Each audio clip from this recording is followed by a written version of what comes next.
In some ways, this is a moment of personal privilege. This is not normally how we do resolutions, but the doctrine of discovery is one that I'm assuming, and I could be wrong, that the vast majority of you had never heard about before you arrived at this assembly. And so we wanted to have some just flat-out education around the doctrine of discovery, how we got there, what does it mean for people living in South Dakota on our reservations, how it continues to impact them. So we have invited Pastor Herb Woundedhead, who is campus pastor at SDSU, which I have been told is the second best university now in South Dakota.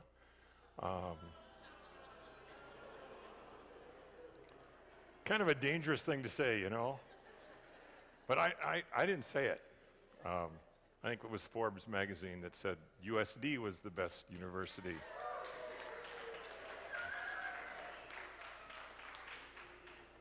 Again, that was not me. I'm not. So Pastor Herb, where are you at, sir? You need to come to the front.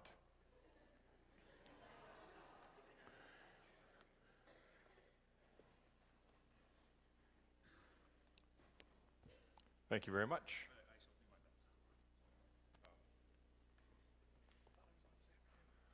No, this morning. Hi.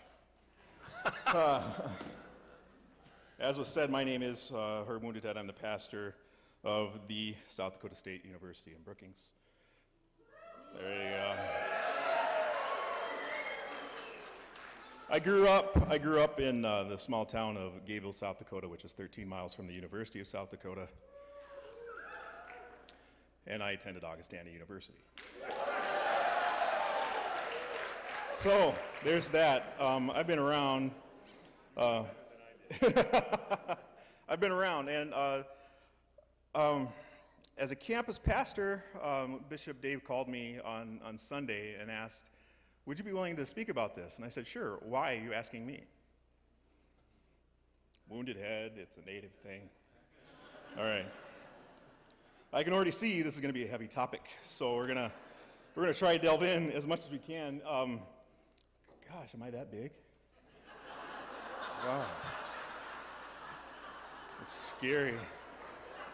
I said I wasn't ready to be up here, just functionally, just having a trouble. All right, so this is a very important topic for me, personally. To give you a little bit of what this means to me, I'll tell you a little bit about my background and then why I believe that this is important for us. And I'm going to try to give you a native perspective as to why this might be something that's good for a church to be able to affirm and see maybe the other side of what's happening. Because like the bishop said, how many of you really knew what this was, right? Not a lot, maybe some of you did, and that's good. But for me personally, I was born on the Pine Ridge Reservation. My father's family's from the Pine Ridge, but I spent probably 6 or 7 months of my life, the first 6 or 7, on the Pine Ridge. And so I'm very culturally attuned to living as a native with a native name in a very white institution, right? I mean, because I've heard Lake Wobegon and all those stories, and I'm like, well, wait a minute. I understand the potluck, and I understand all the cultural things, but yet there's more to us than that. There's more to the church than just these things. And you all know that. While that's a small descriptor of it, there's a much broader descriptor of who we are and the depth and breadth of what it means for us to be church. So as growing up as a native and a Norwegian Dane in the southeastern part of the state, I've experienced some things in my life that you generally don't experience if you are, how can we say it the nice way, pale. It's just weird. When I grew up, sometimes I would go into, say, a record store. And if it was during the summer, I'm a little darker than what I normally am, and you don't get any help from people. But yet the white kids come in, and they say, "Hey, how are you doing? Can we help you?" Whereas me and my sisters were being watched. And we know, you can feel the watch, right? If you've ever visited a congregation and you walk through the doors and you feel the watch, right? You know what that feels like. That's what it feels like in society if you're a Native American who doesn't really blend in all that well.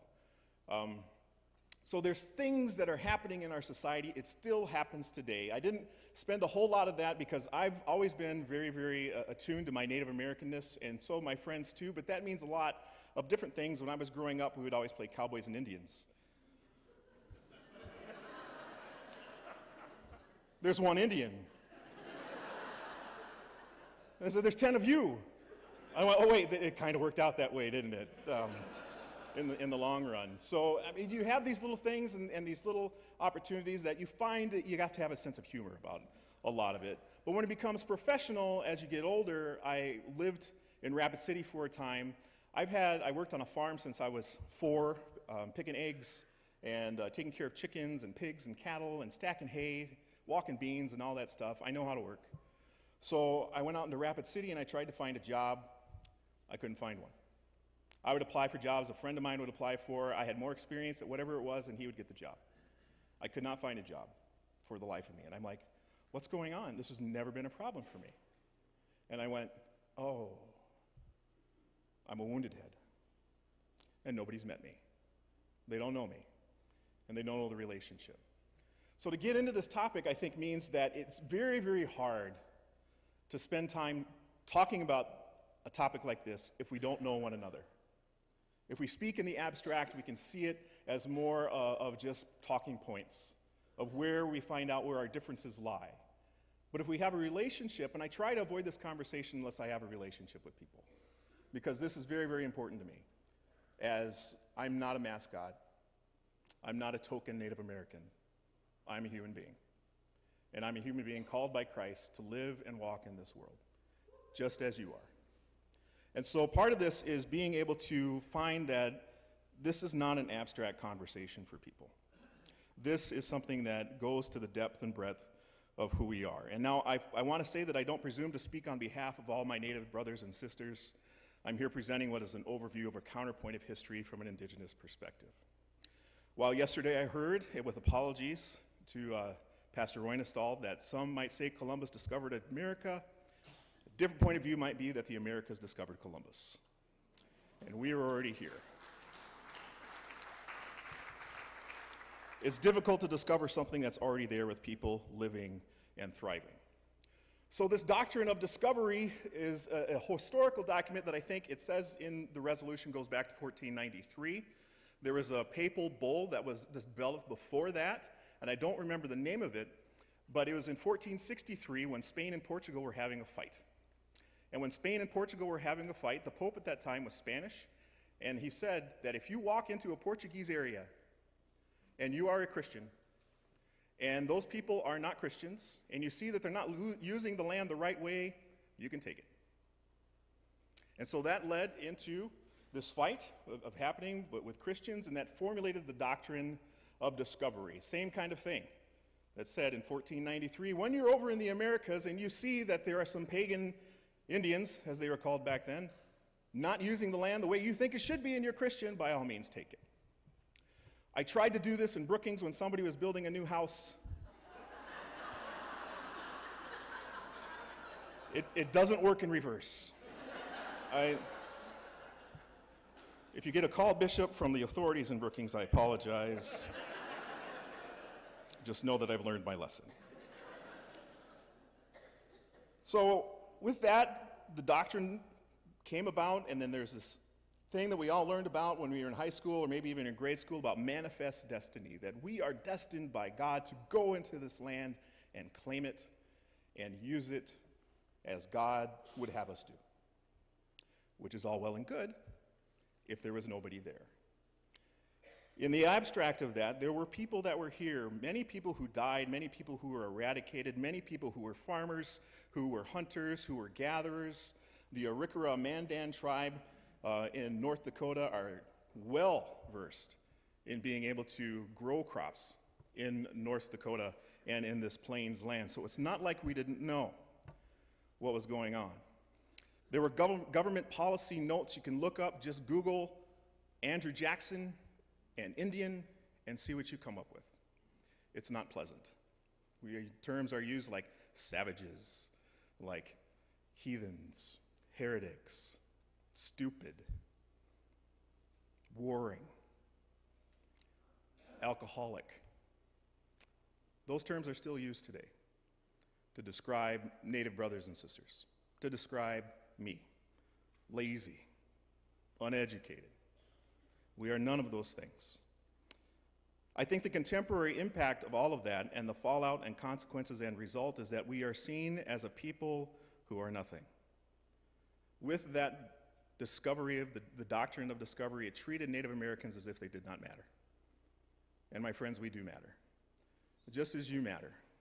Just as you have seen what it means to be a people of Christ, we too see what that means in our own way. Part of being a pastor is being able to go out into a congregation and see what God is up to. Not in the reverse. We do not bring God to people. God is already there. It's our job to interpret and see what's happening in the world today.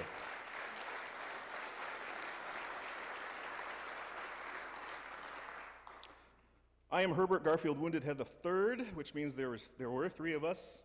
My grandpa Garfield passed away 3 years ago. Before he died, he shared this story with me. He said, Dakota, which means grandson in Dakota. He said, I had this vision the other night. And it was of Wounded Knee, and all you have to say is Wounded Knee to somebody who's Native American and you get shivers. It's like, yeah, we know. He said, I had a picture of Wounded Knee and I was walking out there, and as I looked, I saw the ghosts of our brothers and sisters and our ancestors coming out of their graves and walking and singing and dancing. He says, I don't know what that means, but I have hope. And before I die, I know that my people, our people, will rise again. These are familiar words. As I heard that story, I thought of Ezekiel's call in the valley of dry bones. And as God took Ezekiel to the valley of dry bones and he said, I see before me nothing but dust and death. When will these dry bones live? These dry bones live when we find out that there is a way to be able to come together in reconciliation and trust and believe that God is still up to something. For people who are still in exile in their own land, just like the Israelites were, we understand that there is much work to do. There is much, much work to do. And for any of you that have visited the reservation, if you have conversations with people, you see that they still have hope. They have hope that their people will live. They have hope that their people will thrive and find a way to come together and be the people that they once were. I think this document is important because we need to do something to say, not necessarily that we're sorry, but that there is a people who are hurting, who are lost and sacrificed and have given much. And if we do nothing, we assume that there is nothing wrong, or that there was no injustice worth noting. This then reduces the people that have sacrificed and lost much to nothingness. My friends, there is a walk of atonement that needs to happen. And for apologies to my Game of Thrones fans that may have watched this, the walk of atonement is more than a one-time thing. For us as Lutherans, the walk of atonement is a daily rising out of our baptism. Each and every day understanding that while we were yet sinners, Christ died for us. Forgiveness and reconciliation is a continual living in the baptismal promises that were made to us, that we made when we were confirmed, to be able to go out and live as a people of God, trusting that one another, that we are good. Forgiveness and reconciliation is more than a one-time thing. It's a constant work that is done in and through us. Washed anew each and every day. This is reconciliation work that's worth doing, not only for the Native people, but also for us. A friend of mine said, if you have questions about this, his name's Chuck Woodard, he's a retired professor at South Dakota State. And he tells his students who have problems with things like this, and they say, you know what, I wasn't there. I didn't do anything. I wasn't a part of this. And he says, yes, you may be right. You are not responsible for what happened there, but you are responsible to what happened there. For you are beneficiaries of things that have happened in that time. This isn't a plea to make you feel bad. This isn't a plea to say that you should be guilty and ashamed of what happened. This is a plea for unity, to be reunited as brothers and sisters in Christ. Again, the walk of reconciliation occurs each and every day. For some of us, just about every 15 minutes, which I think I took. So, thank you.